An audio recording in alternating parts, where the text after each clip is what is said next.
우리 함께 사도신경으로 신앙 고백하시겠습니다. 나는 전능하신 아버지 하나님 전지의 창조주를 믿습니다.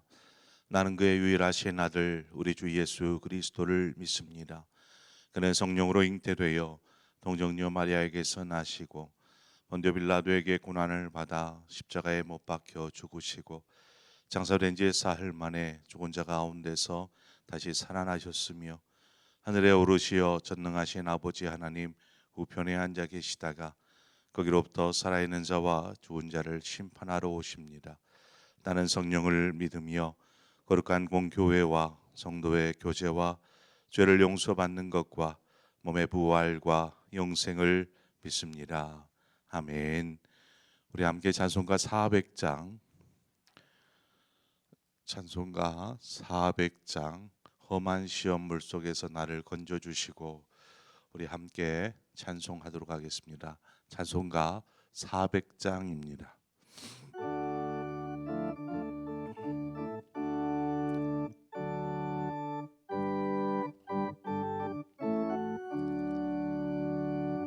험한 시험 물속에서 나를 건져주시고 노한 풍랑 지나도록 나를 숨겨주소서. 주여 나를 돌보시사 고이 품어주시고 험한 풍파 지나도록 나를 숨겨주소서. 권세 능력 무한하사 모든 시험 이기고 풍랑까지 다스리는 주님 앞에 비오니 주여 나를 돌보시사 고이 품어주시고 험한 풍파 지나도록 나를 숨겨주소서. 죄악길에 빠진 이몸 캄캄한 데 헤매며 부르짖는 나의 애원 들으소서. 내 주여 주여 나를 돌보시사 고이 품어주시고 험한 풍파 지나도록 나를 숨겨주소서. 아멘.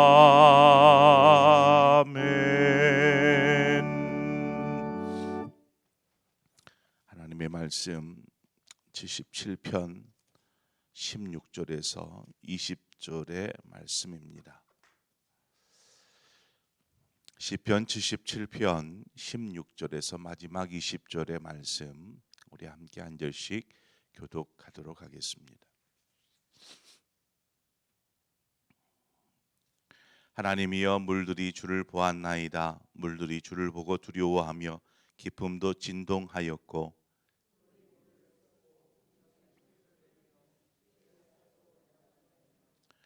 회오리 바람 중에 주의 우레소리가 있으며 번개가 세계를 비추며 땅이 흔들리고 움직였나이다.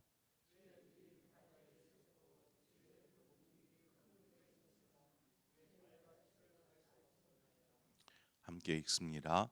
주의 백성을 양떼같이 모세와 아론의 손으로 인도하셨나이다. 아멘. 우리가 어제 나누었던 말씀을 여러분 기억하십니까?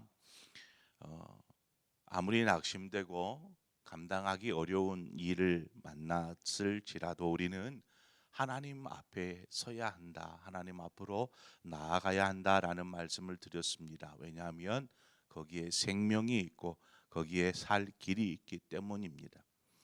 하나님께 가까이 나아간다라는 것은 무엇이라고 말씀드렸습니까? 말씀과 기도에 힘쓰는 것입니다. 오늘 본문을 보면 저자가 고난 가운데 말씀과 말씀 앞으로 나아갑니다. 말씀 앞으로 나아가는데, 그리고 그 말씀을 떠올리면서 말씀을 생각하면서 그곳에서 자신의 살 길을 찾게 되는 것이죠. 그래서 오늘 본문의 시편 저자는 출애굽기 14장의 말씀, 이 말씀을 아마 묵상하고 생각하고 떠올린 것 같습니다. 그래서 오늘 본문 14장의 내용을 통해서 출애굽기 14장의 내용, 즉 그 홍해를 건너는 그 내용을 이야기하고 있는 부분입니다. 그래서 하나님께서 어떻게 이스라엘 백성을 구원하셔서 인도하셨는지를 생각하면서 자신이 지금 고난 가운데 있지만 현재의 자신의 상황과 처지 가운데서 분명하게 하나님께서 구원하여 주실 것이다라는 확신을 이 말씀을 묵상하면서 얻게 되는 것입니다. 우리가 이 시편 기자가 취하고 있는 이 신앙의 방법은 우리의 신앙에서 참 큰 유익이고 또 중요한 방법 중에 한 가지입니다. 우리가 하나님의 말씀을 듣거나 볼 때에 어떻게 읽거나 또 듣고 보게 됩니까? 그것은 그저 하나님의 이야기, 성경은 하나님의 이야기이다라는 생각으로 이렇게 읽는 경우가 있습니다. 그냥 이야기로만 읽는 것이죠. 그래서 출애굽의 과정을 읽으면 이스라엘 백성이 이렇게 하나님의 인도를 받았구나라고 알고 이해하는 데서 멈춰버리는 것입니다.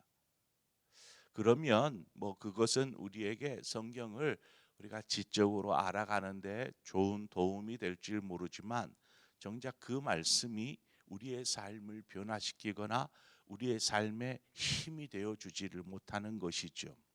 그래서 우리는 오늘 시편 저자가 취하는 방법과 같이 말씀을 생각하고 그 말씀을 자신의 삶에 적용해서 자신의 삶을 변화시켜가는, 지금 저자와 같은 경우에는 어떠한 지금 상태입니까? 큰 위기, 어려움, 낙심 가운데서 좌절하고 하나님 정말 계십니까? 할 정도의 낙심된 상태에서 하나님을 가까이 나아가 하나님의 말씀을 생각하는 것이죠. 그때에 이 출애굽기 14장의 말씀을 묵상하면서 그 속에서 자신의 살 길을 찾습니다. 그렇구나. 드디어 보이기 시작하는 것이죠. 살 길이. 바로 이와 같습니다. 우리가 말씀을 듣고 있고 묵상하는 것은 그 말씀 속에서 자신의 상황을 발견하고 하나님께서 말씀에서 어떻게 행하셨는지를 보면서 나의 삶에서도 하나님께서 이렇게 행하실 것이다 라고 믿고 그대로 나아가는 것입니다. 이 작업이 참 중요한 작업입니다. 그래서 여러분 말씀을 읽거나 듣거나 할 때에 그냥 머릿속에만 담지 말고 이것을 나의 상황에 적용해 보고 내 상황 가운데 하나님이 무엇을 말씀하시는지를 발견할 수 있어야 합니다. 그래서 말씀이 우리의 삶에 이렇게 적용이 될 때에 우리는 생명이 있는 삶이요 변화된 삶을 살아갈 수 있게 됩니다. 자, 시편 기자가 알게 된 이 홍해를 가로지르며 걷게 하신 하나님, 그 하나님 오늘 말씀을 통해서 좀 만나보고자 합니다. 하나님은 애굽에서 나온 이스라엘 백성을 곧장 가나안으로 인도하시지 아니하시고 홍해길로 인도하십니다. 그래서 이스라엘 백성이 홍해길로 밑으로 이렇게 내려와서 후에는 골짜기 사이를 지나 홍해 바로 앞에 이르러서 이제 진을 칩니다. 거기에서 잠깐 머무르게 되지요. 아마 거기는 해변이었을 것입니다. 해변의 넓은 모래사장과 같은 그러한 곳에서 진을 쳤을 터인데, 그런데 뒤늦게서야 바로가 이 이스라엘 백성을 군대를 이끌고 뒤쫓게 되지요. 그래서 저 멀리에서 이 애굽의 군대, 애굽의 병사들이 이 병거를 타고 막 뒤쫓아오는 것을 이제 보게 됩니다. 이때에 이스라엘 백성들이 두려워 떨게 되죠. 저들에 의해서 우리를 죽이려느냐 하면서 원망 섞인 이야기를 꺼내 놓습니다. 그리고 이스라엘이 이 진을 치는 곳과 거의 가까이 이르렀을 때에 어떠한 일이 벌어지느냐면 출애굽기 14장 19절에 보니까 이스라엘 진 앞에 가던 하나님의 사자가 그들의 뒤로 옮겨가매 구름 기둥도 앞에서 그 뒤로 옮겨라고 기록하고 있습니다. 그러니까 맨 먼저 일어난 일이 무엇이냐면 이 구름 기둥이 이스라엘 백성을 인도하고 있었고 이 구름 기둥이 저 뒤쪽으로 갔다라는 것입니다. 그래서 이 골짜기를 따라 오고 있는 이 애굽의 군대들을 가로막는 것이죠. 뿐만 아니라 여호와의 사자가 함께 그곳에 가서 그들을 방어하고 있는 모습을 우리는 이 구절에서 찾아볼 수 있습니다. 더 이상 애국 군대가 이스라엘 민족에게 접근하지 못하도록 막는 것이죠. 그리고 하나님은 이제 모세에게 야 지팡이를 이 홍해 가운데로 바다 가운데로 내밀어라 말씀합니다. 그러면 물이 갈라질 것이다. 모세가 지팡이 든 손을 바다 위로 내밀게 됩니다. 그때에 큰 동풍이 일게 돼요. 큰 동풍이 일어나서 이것이 밤새도록 홍해 가운데 부르닥칩니다. 그러면서 물을 가르기 시작합니다. 밤새도록 그렇게 홍해는 갈라지게 되죠. 그러니까 바다에 지팡이를 내미는 순간 완전히 갈라진 것이 아니고 밤새도록 바람이 불어와서 이 바람으로 이 길이 만들어졌다라는 사실입니다. 하나님께서 지금 바다에 길을 내신 곳입니다. 이 광경을 묘사하기를 출애굽기 14장 22절에 보면 이스라엘 자손이 바다 가운데를 육지로 걸어가고 물은 그들의 좌우의 벽이 되니라고 기록합니다. 그러니까 바닷물이 이렇게 흐르는 곳이 쭉 하고 갈라지더니 그 길을 이스라엘 백성이 마른 땅 걷듯이 걸었다라는 것입니다. 그것이 뭐 평지였겠습니까? 바닷속이 저 골짜기 길로 이렇게 해서 막 갔을 터인데 그 길을 마른 땅처럼 걸어갔다라는 것이죠. 물은 어떻게 되어 있을까요? 물은 좌우에 벽이 되어 있었다라는 것입니다. 벽이 되어 있었다. 그래서 바닷물이 이스라엘 백성 그곳을 지나가는 이스라엘 백성을 침범하지 못하도록 벽이 되어 막아주고 있더라는 것이죠. 바닷물이. 자, 그래서 열린 길을 따라서 이스라엘 백성은 그 사이 길을 걷게 되는 것이죠. 자, 여기를 좀 한번 머릿속으로 영상을 한번 그림을 그려 보시기를 바랍니다. 바다가 갈라지고 좌우에 벽이 생겼어요. 바다가 갈라졌다라는 것 그 자체만으로도 경악할 수 있는 일이지 않겠습니까? 참으로 놀랄 만한 일입니다. 그리고 물이 좌우의 벽이 된 그 사이로 지날 때에는 어떠한 마음이 들었을까요?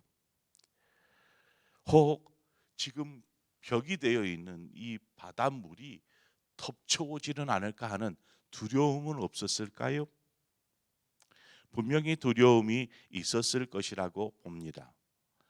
이스라엘 백성들이 그 두려움에 휩싸였으면 그 사이 길로 지나갈 수 있겠습니까? 분명히 두렵지만 하나님께서 행하신 일을 보고 담대하게 걸어가는 것입니다. 그렇게 홍해를 지나가는 것이죠. 여러분, 만약에 애굽 군대가 이제 가까이 이를 때에 이스라엘 백성이 애굽 군대를 인하여서 두려워했습니다. 이제 우리가 죽었다. 애굽 군대에 의해서 우리는 죽음을 당하게 될 것이다 하는 두려움에 휩싸였습니다. 그렇지만 하나님께서 지금 구원의 길을 열어주셨고 그 구원의 길을 지금 바닷길을 통해서 지나가고 있는 것이죠. 그런데 지나가면서도 이 물이 벽이 되어 있는 이 상황을 지나면서도 두려운 것입니다. 혹 물이 덮치지는 않을까 하는 두려움이 생기는 것이죠. 자, 여기에서 두 가지의 두려움을 좀 이야기하고 싶습니다. 먼저 이 애굽 병사들로 인한 두려움, 이 두려움은 죽음에 대한 두려움, 공포였습니다. 죽음에 대한 두려움, 공포. 그런데 후자에 지금 하나님께서 열어놓으신 구원의 길을 걸어가면서 느끼는 이 물이 혹 어떻게 되지는 않을까라는 염려도 있었겠지만 이 두려움은 달리 말하면 생명의 두려움이라 바꿔 말할 수 있습니다. 무슨 말이냐 하면 하나님께서 바닷길을 내시고 물을 좌우에 벽이 되어 자신들을 보호하고 계신다라는 그 전능하신 하나님에 대한 두려움이다라는 것입니다.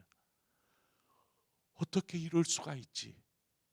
어떻게 이렇게 물이 움직이지를 않고 버티고 있는 것이지? 그 길을 가면서 두려움 속에 그 길을 가는 것입니다.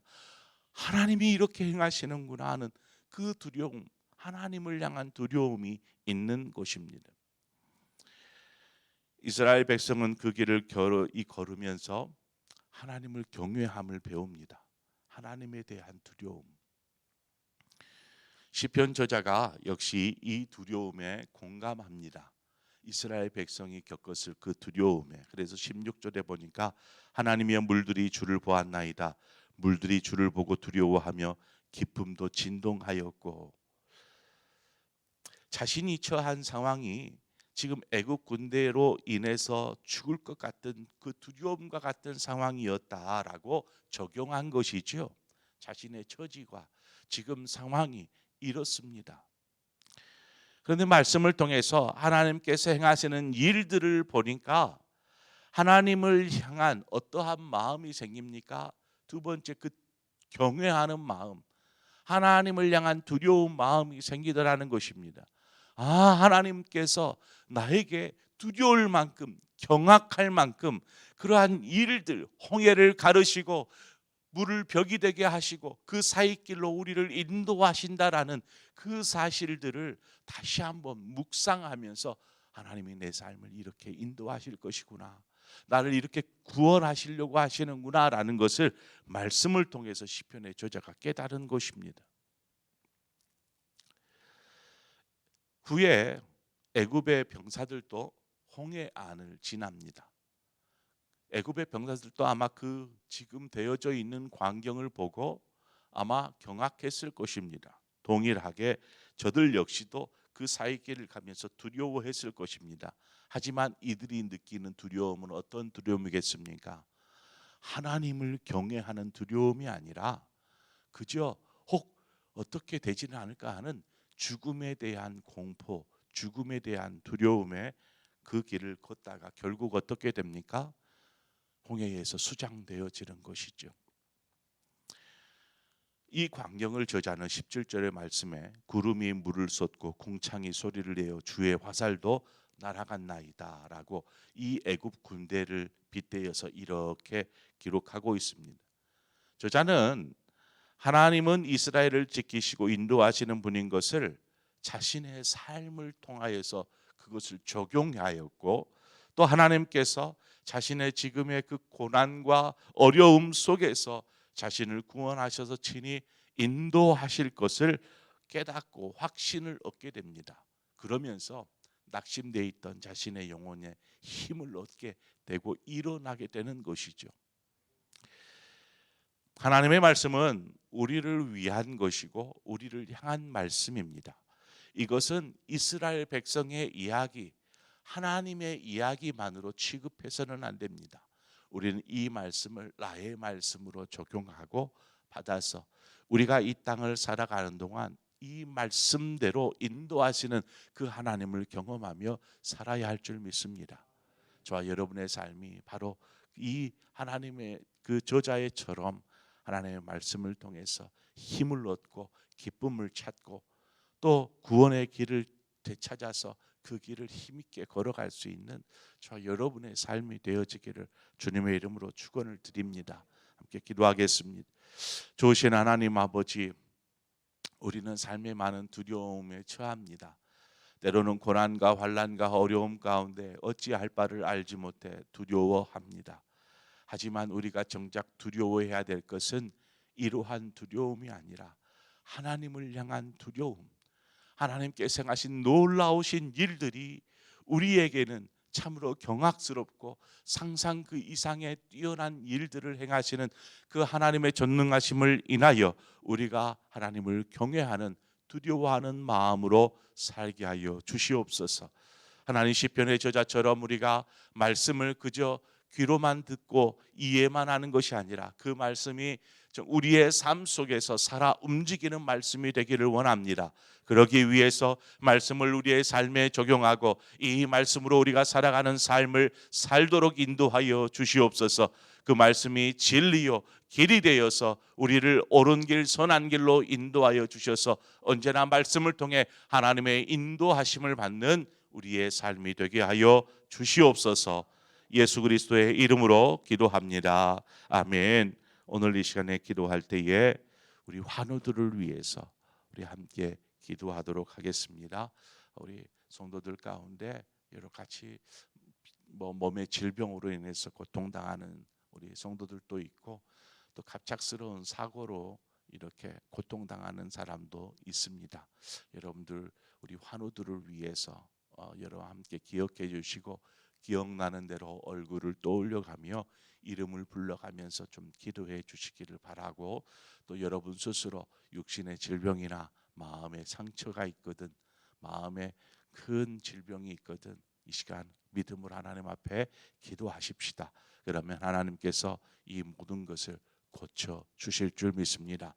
우리 함께 이 시간에 환우들을 위해서 기도하고 각자의 기도의 제목으로 기도하시다가 자유롭게 돌아가시겠습니다. 기도하겠습니다. 참 좋으신 하나님 아버지, 은혜를 감사합니다. 하나님, 우리가 시편 기자의 그러한 신앙처럼 우리 역시 하나님의 말씀을 곱씹어가며 다시 한번 되새기며